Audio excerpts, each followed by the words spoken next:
Toys R Us already sold out. Love connection. Full house. That goes along with it. And this gentleman here, over 1 million plus pizzas that night and 1 million plus pizzas that day. Public relations firm is giving workers $2,000, a bottle of champagne, and a hotel voucher as an incentive. The 90s. The end of the millennium and the last of a generation born into a world with no wide web. One year in particular will, for lots of reasons, go down in history as one of the most memorable. 1991.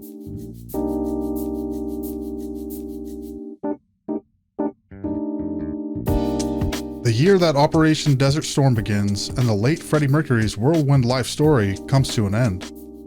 The year that Jeffrey Dahmer is caught and jailed for his horrible actions, and the Birmingham Six are released from their unjust convictions. But right now, there's one particular date that stands out. This gentleman here is Paul Bernardo on June 27th, 1991, getting married to Carla Homolka, surrounded by family and friends.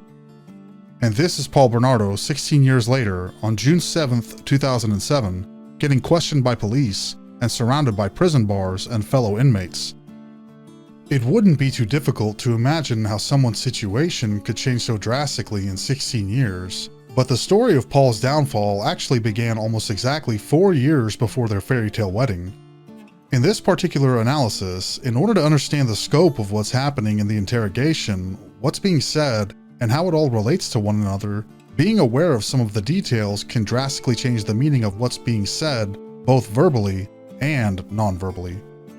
Paul Bernardo's case has gained worldwide attention multiple times, so some of you may already be intimately aware of its history and fine details. Chapter markings are available for this video to skip ahead should you choose to do so, but for those who need a quick summary, Paul Bernardo's downfall, a brief history.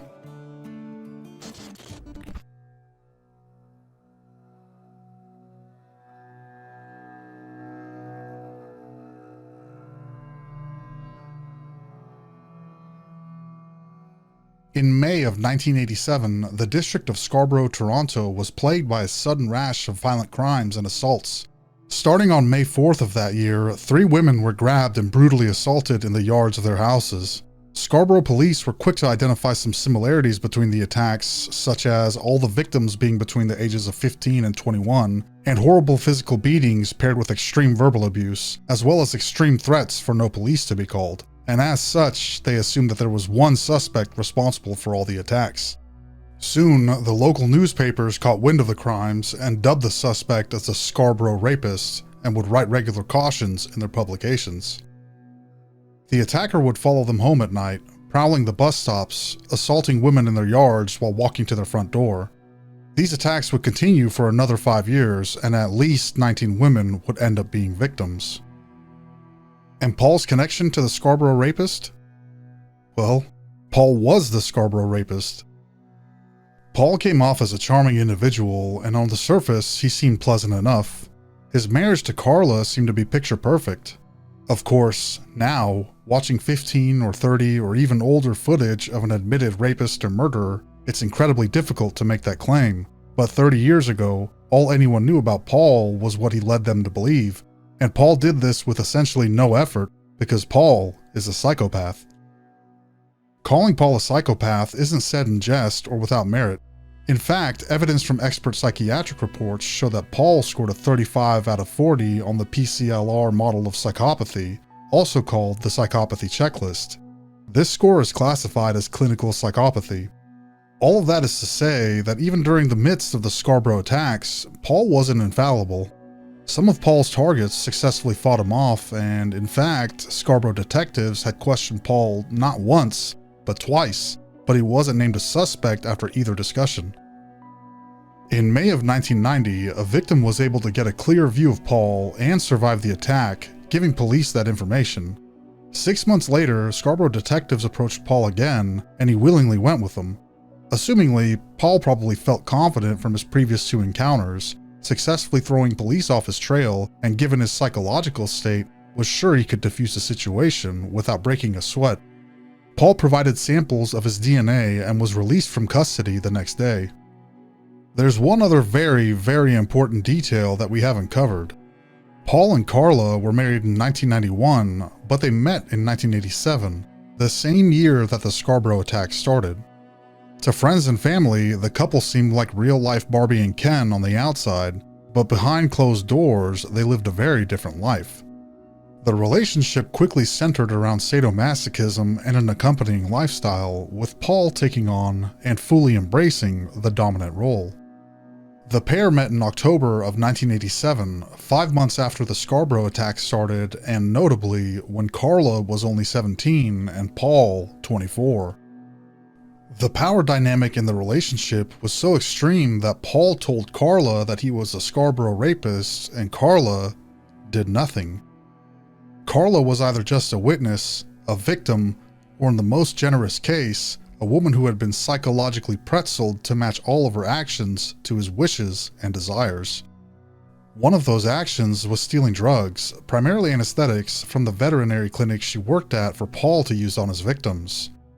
And, at some point prior to December 23rd, Paul's desire to be with a virgin grew to be such a point of contention that Carla, who had been intimate with someone before she met Paul, and as a result couldn't satisfy that specific urge, helped Paul with his next victim. That victim was her 15-year-old sister, Tammy. Carla invited her sister over and they had some drinks. Enough drinks, in fact, to make Tammy black out and become unconscious. Paul took the drug that Carla had stolen for him, holothane, and placed it on a rag. Holothane is a general inhalation anesthetic used for induction and maintenance of general anesthesia. It reduces the blood pressure and frequently decreases the pulse rate and depresses respiration.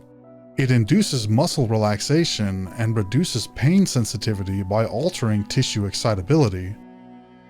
Paul put the rag to her mouth and nose and then assaulted her, videotaping everything. The holothane with the alcohol was a death sentence for Tammy.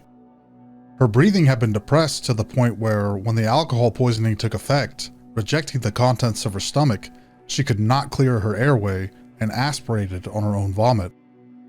Paul and Carla cleaned up the scene together, hiding any and all evidence, and only then did they call 911. Tammy never woke up and was pronounced deceased at the hospital. Doctors took note that there were some strange chemical burns on her face, a result of the holothane that's supposed to be inhaled being directly applied to the skin, but toxicology reports showed nothing other than the alcohol. At the funeral, before the coffin was closed and lowered, Paul and Carla put a picture of themselves with Tammy's body. The pair, bonded by an unspeakable act, didn't feel remorse, but instead were invigorated, and nearly immediately began looking for their next victim, and then the next, and then the next. Victims would end up dead in a ditch, or dismembered and sunk with concrete blocks. A victim could be assaulted and then left in the middle of nowhere, still alive but sentenced to a lifetime of psychological and physical trauma, an arguably worse fate. It wasn't until December of 1992 that their card house of horrors would begin to topple. One night, in the middle of a heated argument, Paul grabbed a flashlight and began to mercilessly beat Carla in the face with it. Carla chose to go to work the next day, despite her clearly concerning injuries. Her co-workers contacted her parents, who forcibly removed her from the home and took her to St. Catherine's General Hospital.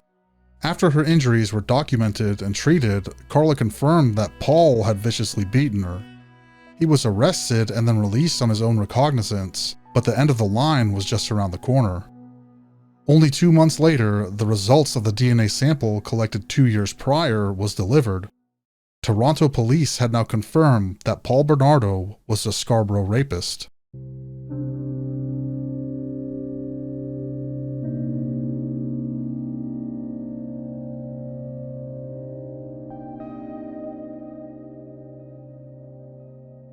Police had the DNA evidence, but they needed the rest of the case in order to successfully prosecute Paul for his monstrous crimes.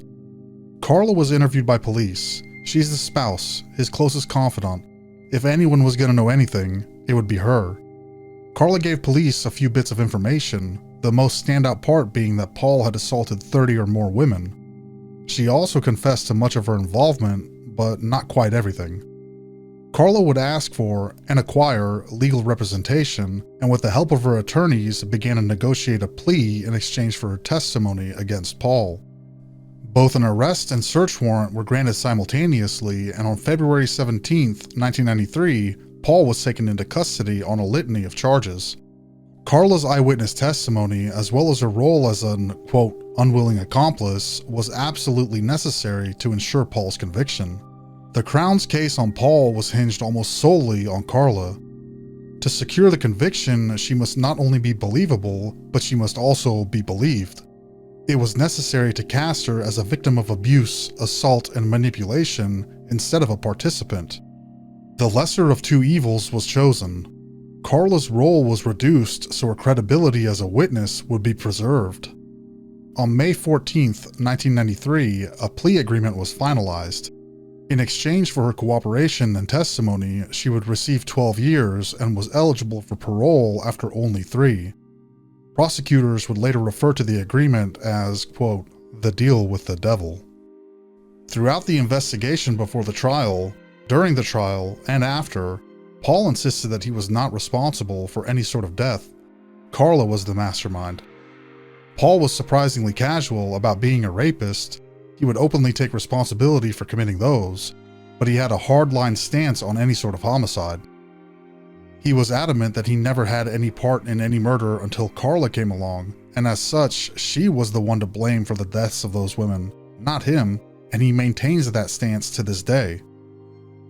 On September 1st, 1995, Paul received a guilty verdict and was sentenced to life in prison without parole for at least 25 years. 11 years later, in 2006, Paul confessed to his lawyer, Anthony Bryant, that he had committed at least 10 more assaults in the 1980s. Bryant forwarded this information to authorities. 2 years prior to this, in 2004, the appeal and retrial motions were underway for a man named Robert Baltovich. Baltovich had been previously convicted for the 1990 murder of his girlfriend, Elizabeth Bain. But during Baltovich's original trial, his lawyers had suggested that the so-called Scarborough rapist was responsible for the act. Now, after Paul's letter making it to authorities, not only is the Scarborough rapist's identity known, but he just admitted to 10 more violent crimes. It was imperative that authorities ask Paul some very, very important questions as soon as possible. This is the interrogation of Paul Bernardo.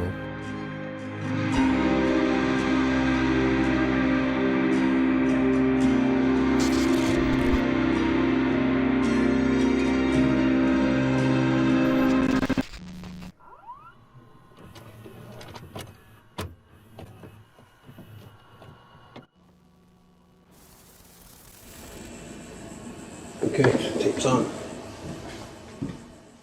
This is convicted rapist and serial killer Paul Bernardo speaking with Detective Brad Hoover, Constable Darlene Coulis, and his attorney Anthony Bryant.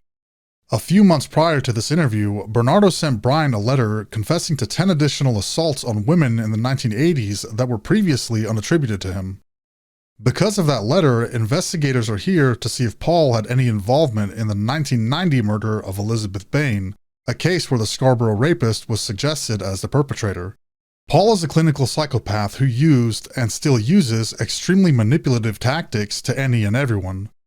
We'll be discussing Paul's behavioral traits, dissecting some of Paul's verbal cues and signals, and providing further backstory when necessary. The audio you will hear has been slightly modified to reduce background noise and increase clarity, but remains otherwise unchanged. And seated to my right, if you could just identify yourself. Paul Jason Teal, aka Paul Bernardo.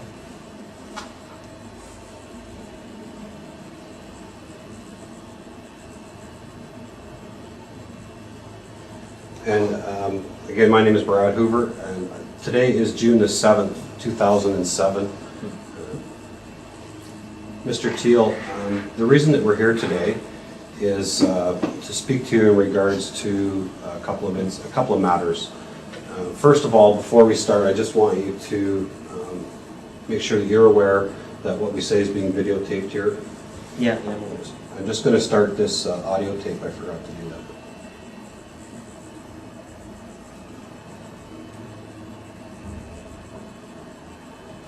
In the beginning stages of the interview, while Detective Hoover starts his audio recording device, Paul looks to his side, seemingly unbothered about what's happening. On top of psychopathy, Paul also met the criteria for narcissistic personality disorder. Paul will display nearly all of the signs for clinical narcissism, but will consistently show arrogant, haughty behaviors or attitudes, a grandiose sense of self-importance, and a sense of entitlement starting now. I just started this audio tape here. We started the interview at 2:05 p.m. My name is Detective Brad Hoover. Paul, you're not presently being given a caution or anything, and I want you to understand that what you're saying to us today is voluntary. It means if you don't want to talk to us, you don't have to. Your counsel is present, and if you need to speak to him, you certainly can. But I just want to make sure that you understand that what you're saying here is voluntary, and that we're interviewing you as a potential witness. Do you understand that? Yeah. Just a little bit of background about the first time we met back last year in April of 2006. That was in regards to a letter that you had sent through the Attorney General's office. It filtered down to my office in regards to some admissions that you made about some sexual assaults that you had committed.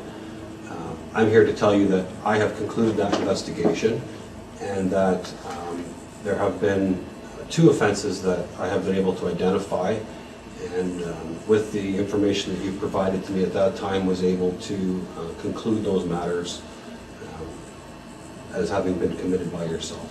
So for that, I thank you for that information. And Sorry. You've identified the someone else offense. did them, No, or- I've identified the offense that you were talking about, and based on that information, I was able to conclude those cases that actually provided enough information that I was satisfied that you were the person that committed those offenses. Okay, now what Does that about, make sense? does that make sense? What about ones that you thought that I came forward with and maybe thought that I didn't do it? Was there any of those? There was none that I thought that you didn't do. There was some that I didn't have enough information to either identify the offense because you were unable to provide enough details at that time, or they may not have ever been reported to the police. As you said when we spoke, some of them were, I won't call them minor type offenses, but No, I understand. offenses that may not have been reported to the police. Okay, problem. I turned on the TV, I waited for Peel Regional to come by. September rolls around, they make a public announcement, it's written on my file here that I lied to police and I did not commit the crimes that I said I committed on the offenses in Peel Regional. Paul is quick to challenge Hoover. He asks about the other cases that he had admitted to, and Hoover explains that there either wasn't enough information or they were, quote, minor offenses, as in assaults to a lesser degree, but still an assault nonetheless. Hoover persists that these minor assaults may not have been reported to the police. Paul responds by saying that the news stations are broadcasting that he is taking responsibility for crimes he did not commit, that he is a liar, and Paul's narcissism will drive him to complete frustration with this fact. Okay. Big problem. I have spoken to Peel Region, Yeah. and they have told me that they don't have enough information at this point to identify anything that the letter that was sent to the police, or through to the police, wasn't specific enough to identify any offenses. Now, that's something that we can talk about sort of following this interview, and if you want to get into that, we can talk about that. Well, I've been sitting with this for years, and it's written on my file, and it makes me seem like, oh, he's just this crazy. You guys love doing that. I'm this crazy psychopath and liar. Why was that statement issued? Why didn't they come in and talk to me if they didn't have enough information? Law enforcement has no responsibility for ensuring the press publishes accurately, but Paul's only ability to express his frustration is to the law enforcement that he can speak with. Paul says, quote, "You guys love saying I'm this crazy psychopath and liar," which is true. He is a crazy psychopath and a liar, but because that's not the narrative he wanted or expected to get from his confession, he grows increasingly frustrated. We were waiting on that tape. You can play that tape back. I asked you guys, is Peel Regional going to come in? I sat there month after month after month. No one came. I turned on the TV in September. Peel, declared that Paul Bernardo was, this crazy liar to police. What's the fundamental problem here? Well, I know, I mean, I truth, justice, the Canadian way, and no one comes in, and now you guys are saying that you didn't have enough information. It's very easy to forget who is sitting at what end of the table. Paul has completely flipped the power dynamic less than 5 minutes into the interview. Paul's lack of remorse towards the assaults he has committed versus his anger at being falsely represented in the media highlights Paul's deep-rooted misogyny brightly. Well, I can't answer for them specifically as to what they did or didn't do. Paul pulls his eye contact and draws on the table with his finger. He's completely disinterested in what Hoover has to say. I can tell you that because they're a separate police department, I don't have any control over what investigation that they did do. I can tell you that I have spoken with an investigator in Peel region, and they have told me that at this point they don't have enough information to move forward. They haven't been able to identify any offense that was specifically talked about. That statement you're giving me is much different than the public statement they said, which said I was a liar. Okay, well, I don't. There's night and day, and they didn't come in. If they didn't have enough information, why don't you come in and get the information? Absolutely. I mean, either I'm lying or I'm not lying. And this goes to the crux of this argument. Either I'm a liar to you, I'm going to lie to you right now about everything, like I did to Peel Regional, according to their story, or I'm not. And, I'm not going to sit here, come voluntarily and have people come. You guys ban me from the press. You roll your stories over, and you constantly say that I'm a liar. I'm a liar. I made mistakes 17 years ago. Okay, fine, I did. Paul's agitated that he's not able to preserve his public image and says that law enforcement or the courts banned him from the press, giving him no avenue to discuss or share his side directly. There is, unfortunately, no information available in regards to Paul being banned from speaking to the press, and if there is, it's greatly overshadowed by the highly controversial publication ban from Karla Homolka's trial. Paul says something especially peculiar, that he made a mistake 17 years ago, 1990, and that today is today. Many people who have analyzed this interrogation believe that the mistake Paul is referring to is the Scarborough attacks, which is false. The mistake that Paul is referring to is lying to the police in 1990 when he was questioned about the Scarborough attacks.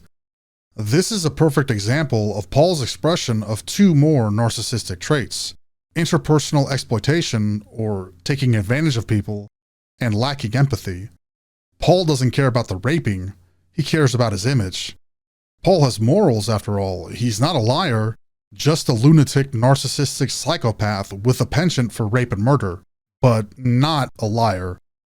But now we're talking about today, and you're not going to roll forward that I'm some psychopathic liar sitting in jail claiming other people's responsibilities for other crimes. This is a total cross-examination point. You want to start this thing?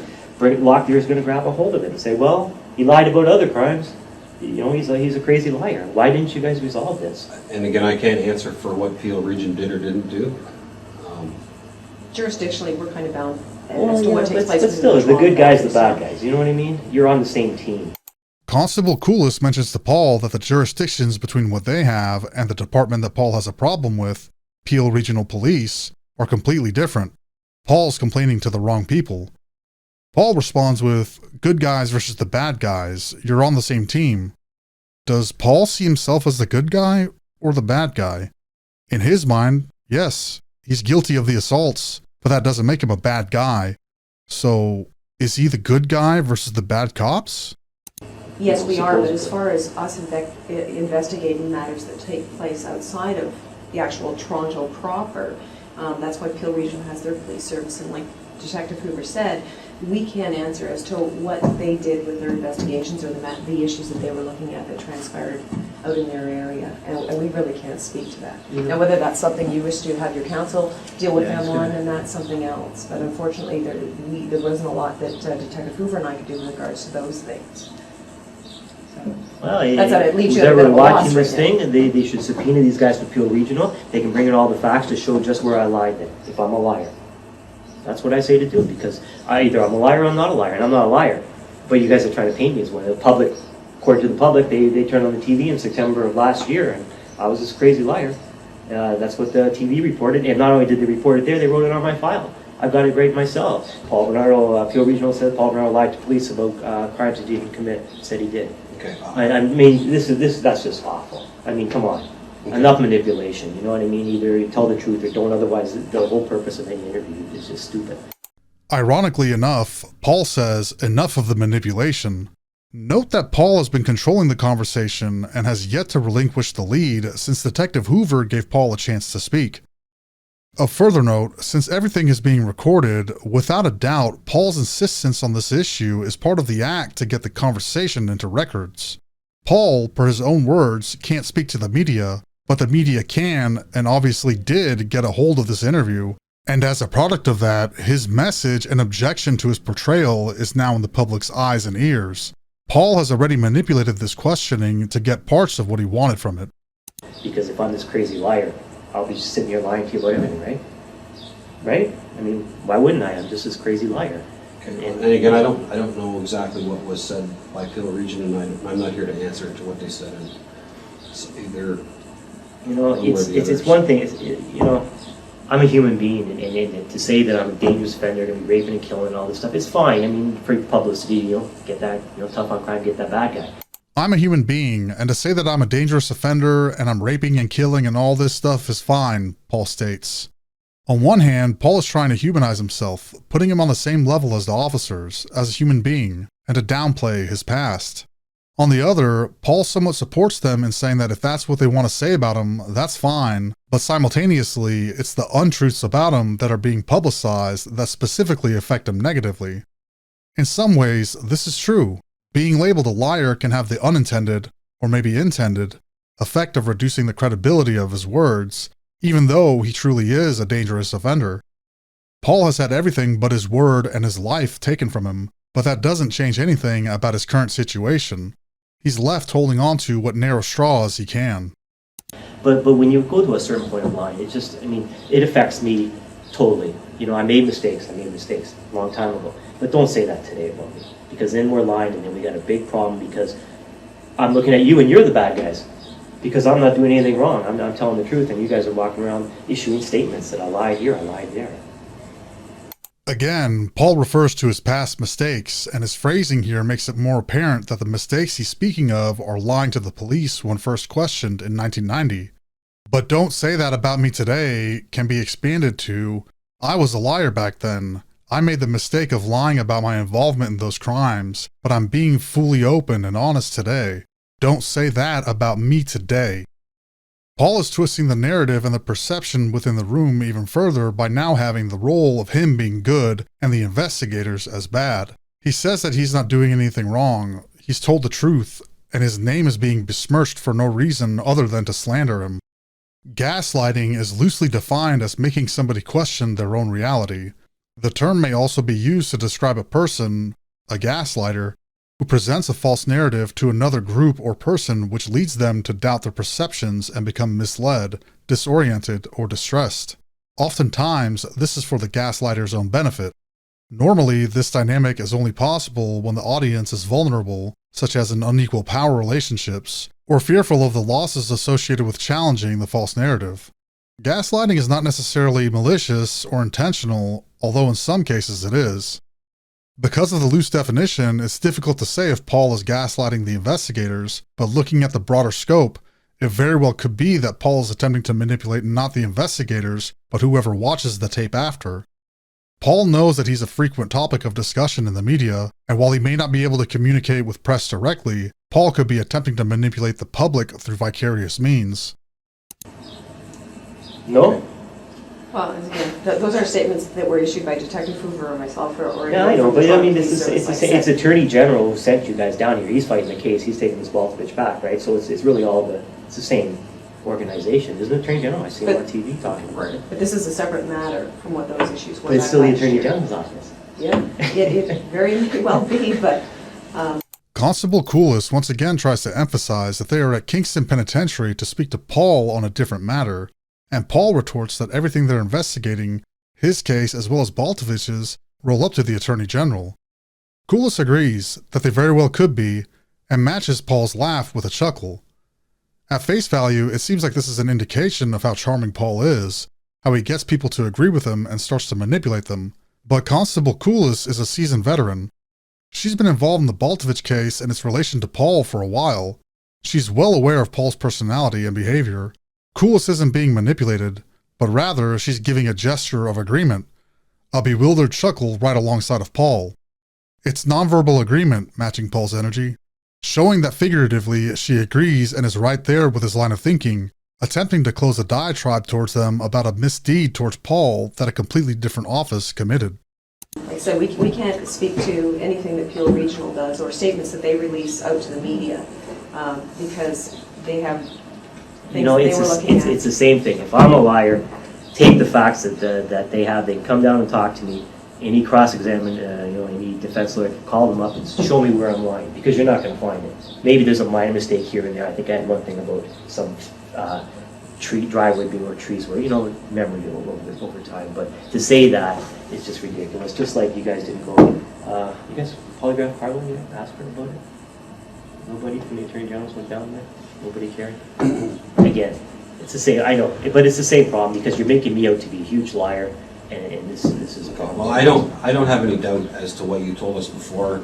The facts that I can verify, I believe were true, and from what you've told me, you haven't told me any lies yet, so I have no personal reason to believe that you're lying. Exactly. So, again... Exactly, so, but this was different story than I've got on my file, and it's happened again, I don't know since what's in your last file time we met. because I'm not privy to that information or what's there or what's not there. I'm just telling you from my perspective and from an investigative perspective into what I've looked into, to what admissions you made back in April last year to me, I'm satisfied. I've done what I can do as far as the investigation. If you'd like to provide me with more information about the specific occurrences that occurred in Peel region, then we can talk about that after the focus of what we're here for today.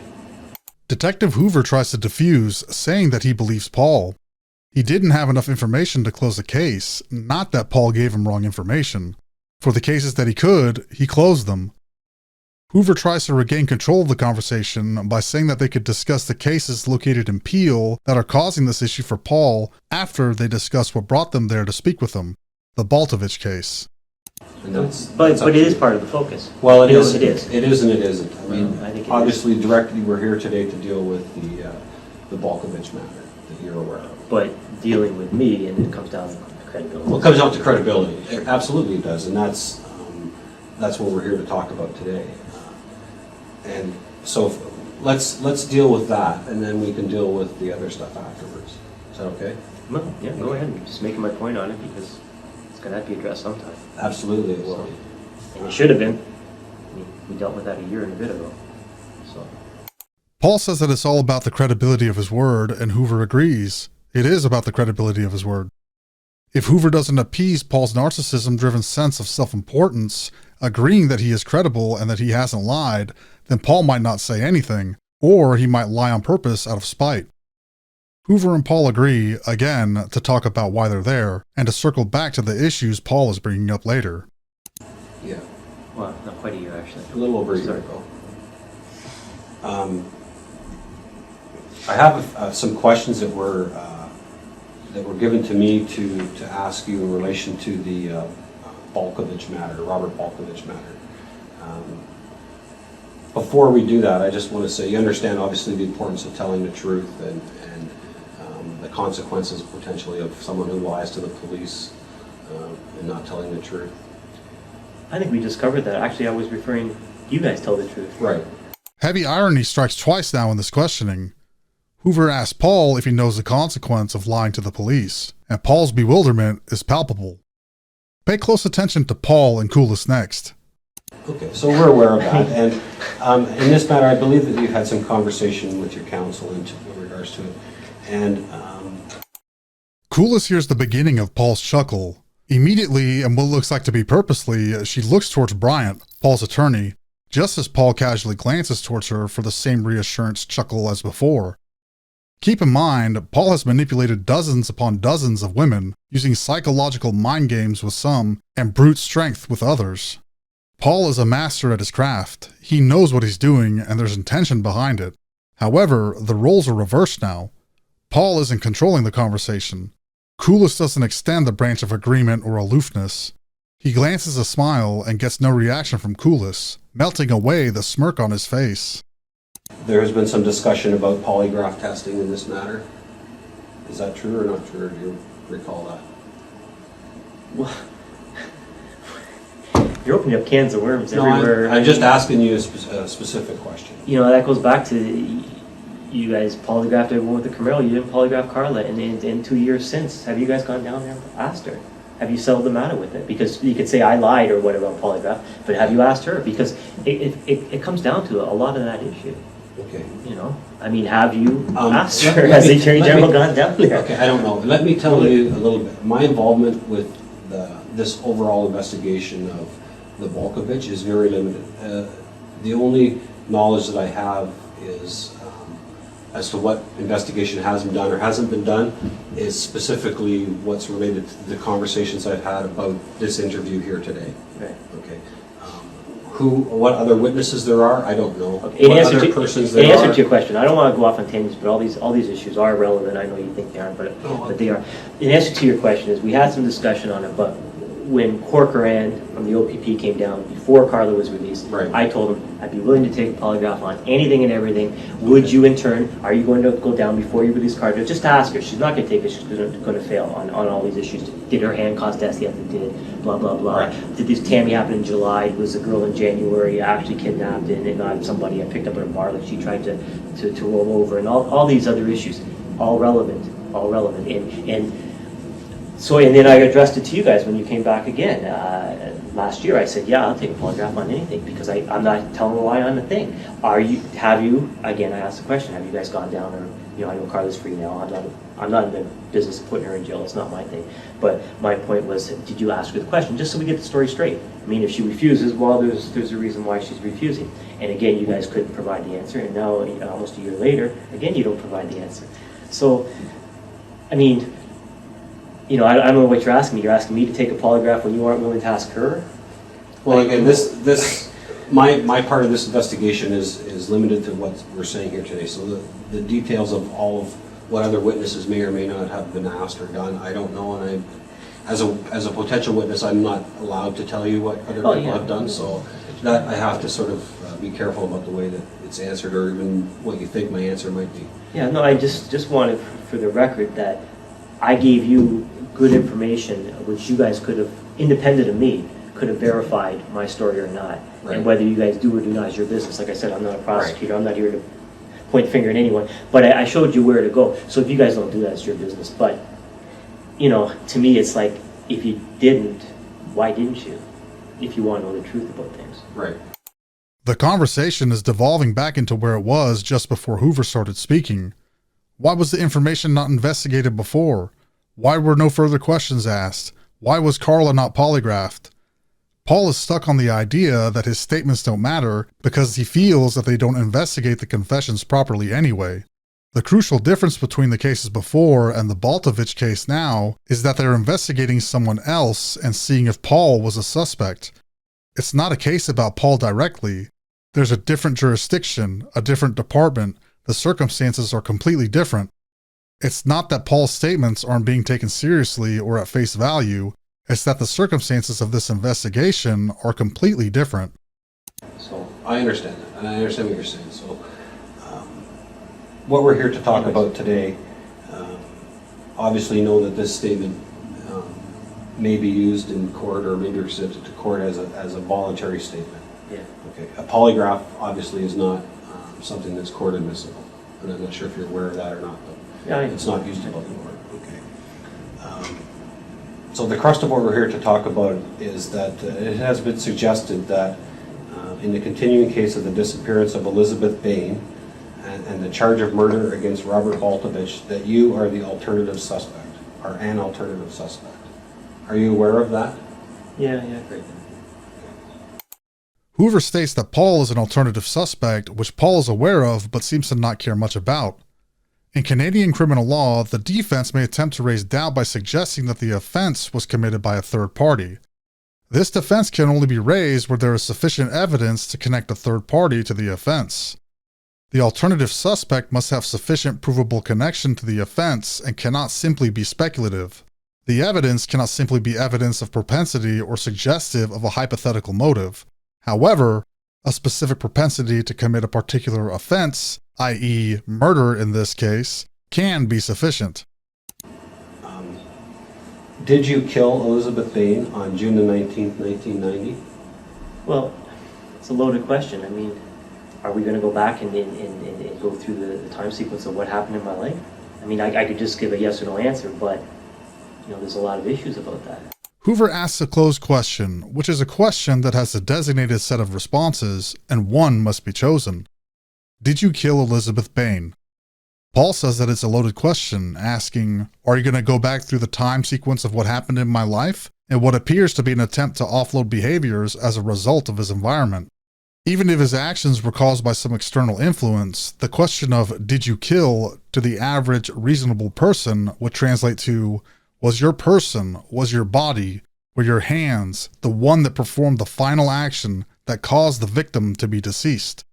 Paul is using semantics to avoid the question, because if he avoids the question, then he doesn't have to lie or tell the truth. And the best way to avoid the question further is to change the subject, back to the original issue of lying.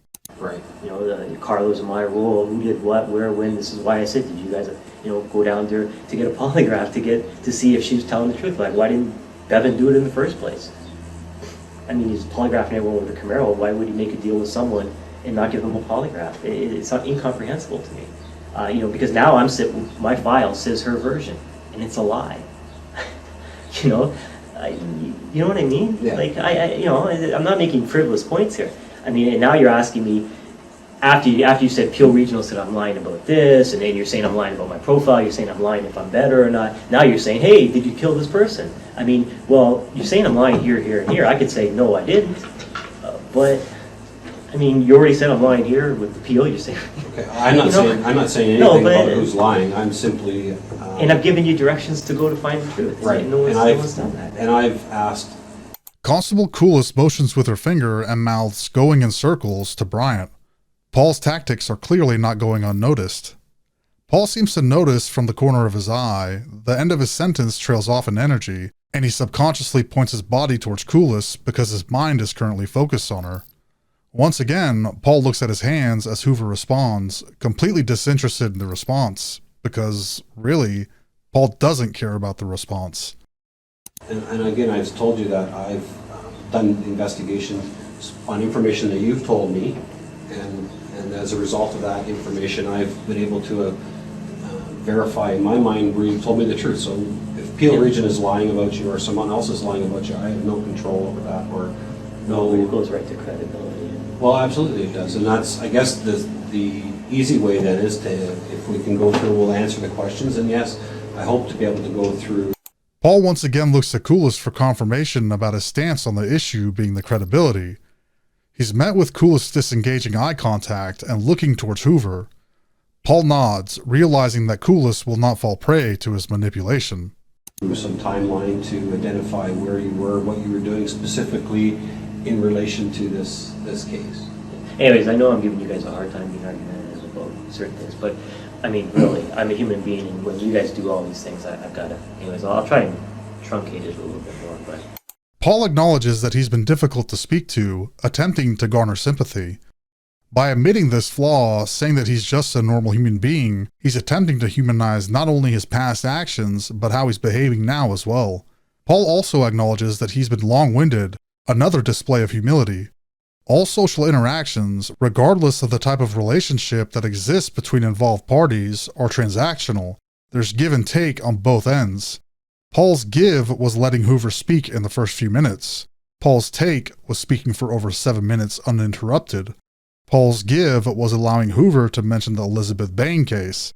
Paul's take was completely disregarding the question and, as Coulis gestured before, circling back to what his concerns were. And now Paul's give is offering humility and showing that he is a person that is responsible for his actions, admits when he's wrong, apologizes, and moves on. Paul's next take is not far behind. Anyways, the answer to that is no, but the 800-pound gorilla in the room that's a life 25 sentence, you know. It really comes down to credibility, right. and not only credibility, but then again, timeline. I mean, between what Carlos and my roles were respectively and this and that. The answer is no to that question. Paul says no, he was not responsible for Elizabeth's death. But just a few minutes ago, Paul referred to the question of if he was responsible or not as loaded. A loaded question can only exist when there are circumstances that could be, depending on perception, bias, or otherwise, framed in a way that doesn't quite explain the nuances of the story. By referring to it as a loaded question, he has unintentionally built more suspicion around his involvement. Now he says he wasn't responsible, and simultaneously he says that he's being framed as a liar. Paul's use of confusing linguistic gymnastics, being a clinical psychopath, and deploying as many manipulative and evasive tactics as possible is exactly why some parts of Paul's story could be construed as a lie. It's possible that he may not have outright told a lie, but he contradicts himself at nearly every corner to his own detriment. The timeline, the roles, the 800-pound gorilla. If Paul is responsible, he's looking at 25 to life, a sentence he is already serving anyway. Paul is not denying his involvement in the murder, and in fact is being as direct as possible without actually saying the words. He's putting the blame, or at least implying so, on Carla. But Paul has made a giant miscalculation. He hasn't admitted to the first-degree murder of Elizabeth, but he has seemingly implicated himself enough to be looking at a culpable homicide charge. In Canada, homicide is the act of causing death to another person through any means, directly or indirectly. Homicide can either be culpable or non-culpable, with the former being unlawful under a category of offenses defined in the Criminal Code, a statute passed by the Parliament of Canada that applies uniformly across the country. To commit homicide is to cause by any means, directly or indirectly, the death of a human being. All forms of culpable homicide require some form of intent, although not necessarily the intent to cause death, or the death of the victim, or criminal negligence.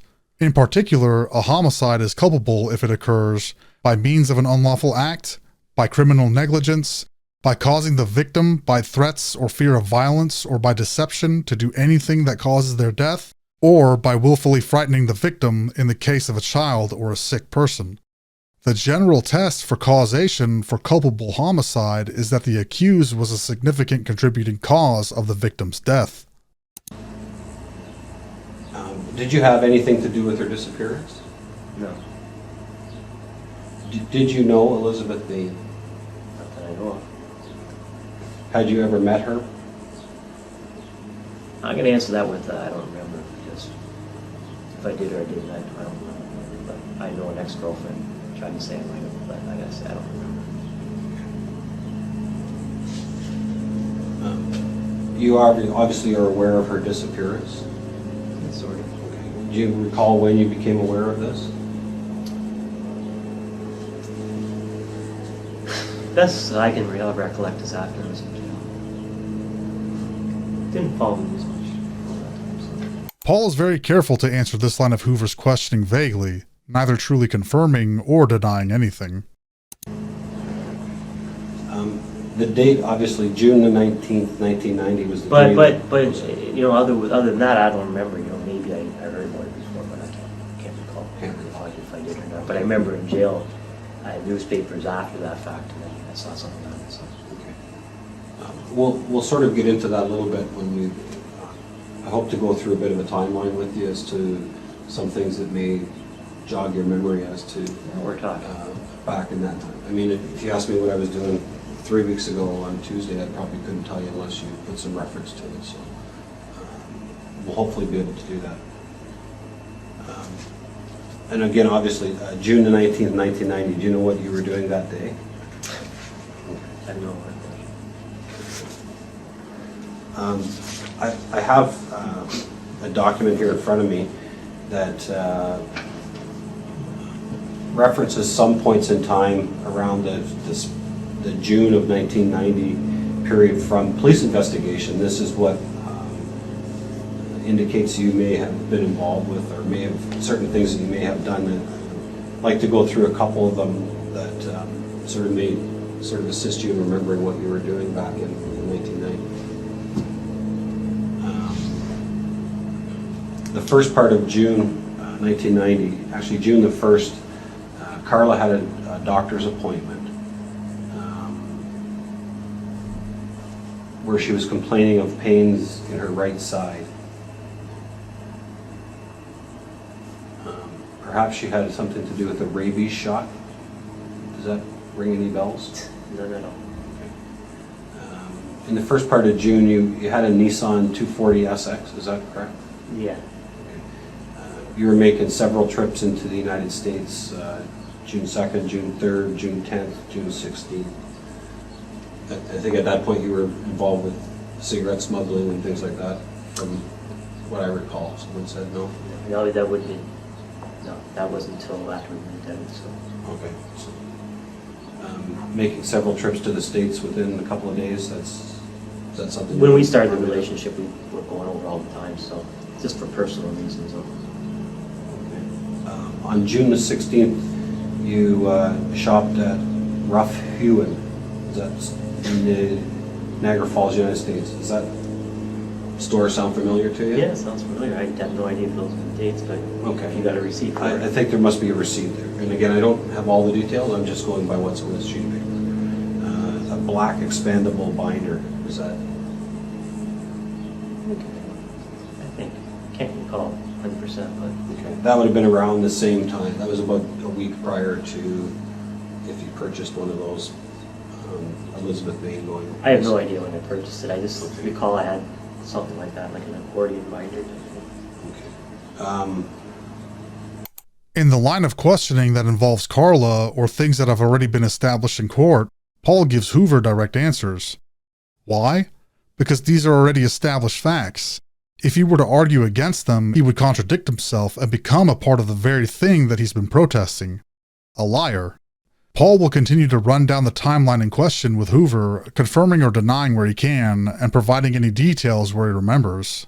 A stark contrast to the Paul Bernardo in the previous 20 minutes of questioning. June the 16th, again, this has been the same day in St. Catharines, you attended a movie, Back to the Future 3. Do you recall when that movie came out? No idea. No. There's a receipt for a cell phone purchased at a Radio Shack at the Town and Country Mall at 6366 Yonge Street. Remember buying a cell phone? I know I bought a cell phone around that time because when I declared bankruptcy, I handed my other one in. And then I bought the Radio Shack one. I don't know the dates. Okay.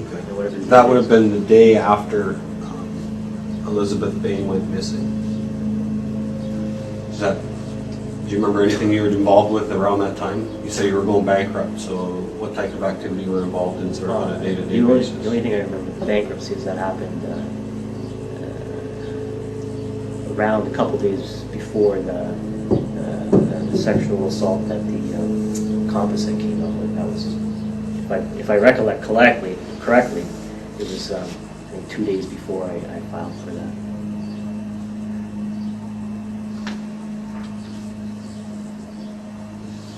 But I couldn't even tell you that date. I just know it was sometime in.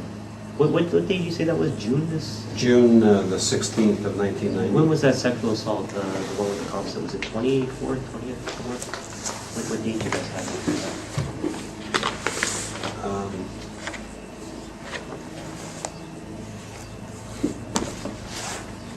There was a sexual assault in May of 1990. Is that the composite one in May?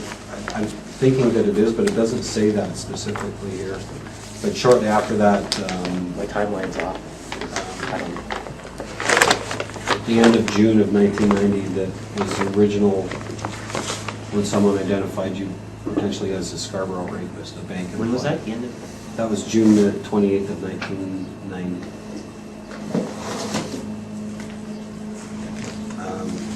Lori Homolka's 19th birthday was June the 22nd, 1990. Do you recall her 19th birthday? I know it was around that time, but I don't specifically recall that birthday. The only reason that would maybe say because she was obviously then a legal drinking agent, perhaps. Did I mean anything for you? Way before that.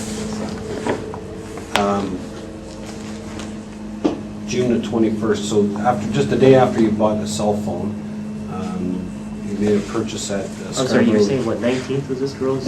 June 19th was the day she went missing. What day did I buy that? June 20th was the day you bought a cell phone.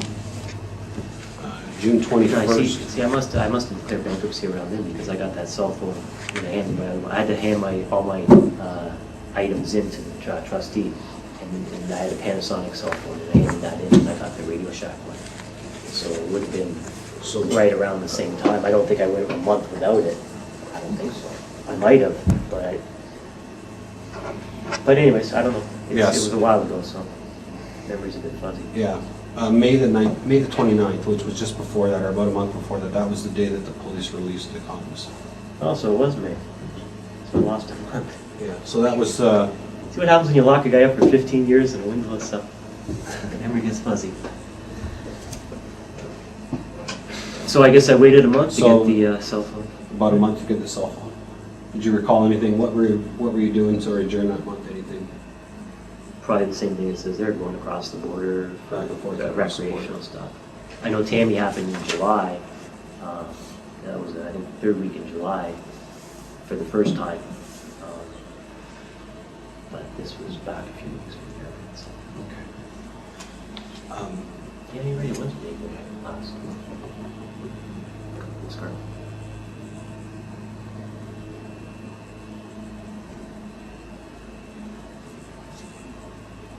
Okay, so just prior to Tammy's birthday, there was some shopping at a Canadian Tire store on Lori's. Shepherd Avenue. Lori's Or sorry, Lori's birthday.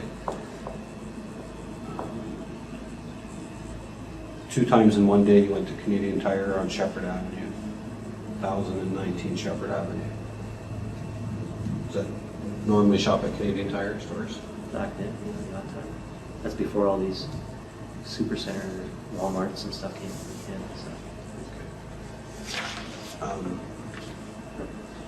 Do you ever recall having any conversations about the disappearance of Elizabeth Bain? No. If I played you it's going to play you a short audio clip. It's a conversation that you had, or a conversation between Tony Ward, who was an investigator with the Toronto Police, and Carla Homolka. I'm just going to play this, see if this sounds familiar or if it jogs your memory as to any conversation you may have had. Was there any discussion, or has there been any discussion ever about Bain's disappearance?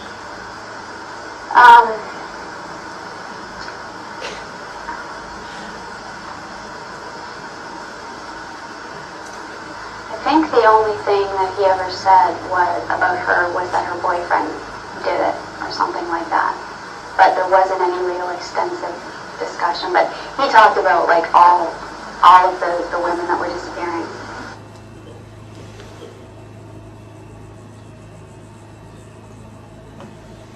And again, that was a conversation between investigator Tony Ward with the Toronto Police Service and Carla Homolka.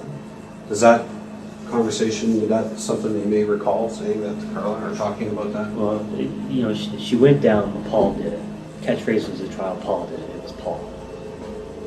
And she's continuing right there. She's going, with the fact of the matter is I didn't pay attention to anything. I didn't watch the news back then. I was too busy doing other things. I didn't pay attention. Like the profile is a serial killer, pays attention to all the news media, is a narcissistic personality, blah, blah, blah, and all that crap. I don't know anything about this case now. I don't know if this guy did it. I don't really even care. I'm not a prosecutor, do the right thing for society, blah, blah, blah. I don't know if he did it. I don't have the facts to it from those if he did it. And I certainly didn't know that. So to say that, for me to make, she's alleging that I made a statement, the boyfriend did it. Well, some cases I have followed because I am in jail and I have nothing else to do but watch TV. But I weigh the facts. I take, like did OJ do it, for example? Right. You weigh the facts about whether he did or not. He got off. So I mean that's a lot. But I would have had to weigh the facts. I don't know the facts in the circumstances, so there's no way I can make a statement such as that. How could I say he did it if I don't know the facts of the case? So no, she's incorrect in her statement. And it may depend on when that conversation took place between her and the investigator.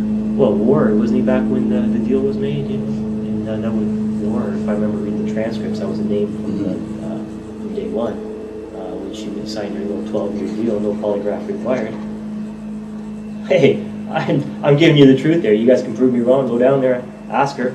You'll get a no.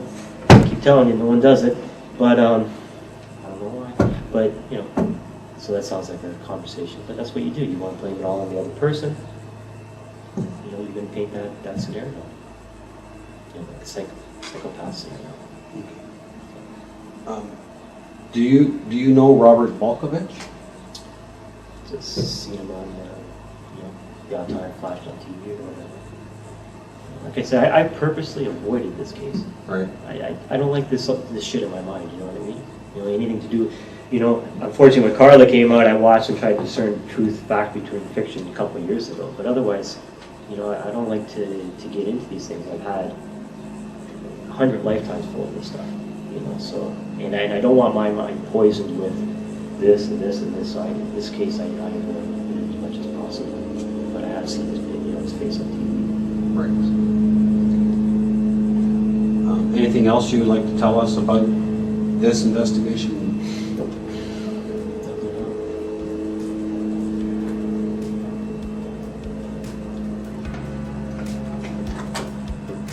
Okay, the time now is 2:35.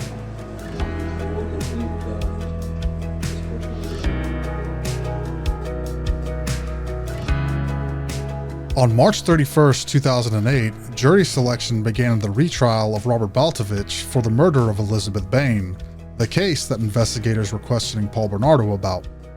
The trial was delayed, with the Crown giving no reason. When the trial resumed, the Crown declined to call any of the more than 50 witnesses they had planned, citing recent developments, including the cumulative effect of the pre-trial evidentiary rulings rendered to date in this case, other evidentiary issues, and changes to case law. With no Crown case, the judge directed the jury to find Robert Baltovich not guilty on April 22, 2008. Paul Bernardo faced no charges for Elizabeth Bain's murder, and her case remains unsolved to this day. Paul Bernardo became eligible to petition a jury to be allowed to apply for early parole in 2008 under the Faint Hope Clause, but did not do so. In 2015, Bernardo became eligible and applied for day parole in Toronto. According to the victim's lawyer, Tim Danson, it is unlikely that Bernardo will ever be released from prison because of his dangerous offender status. Bernardo became eligible for parole in February of 2018. On October 17, 2018, he was denied day and full parole by the Parole Board of Canada. On June 22, 2021, Paul went before the Parole Board once again. Hearing officers of the Parole Board of Canada took about an hour before denying Bernardo release, saying they were not persuaded that he no longer posed a substantial risk of reoffending. Paul Bernardo remains incarcerated and segregated from other inmates at the Millhaven Institution in Bath, Ontario, where he will likely remain for the rest of his life.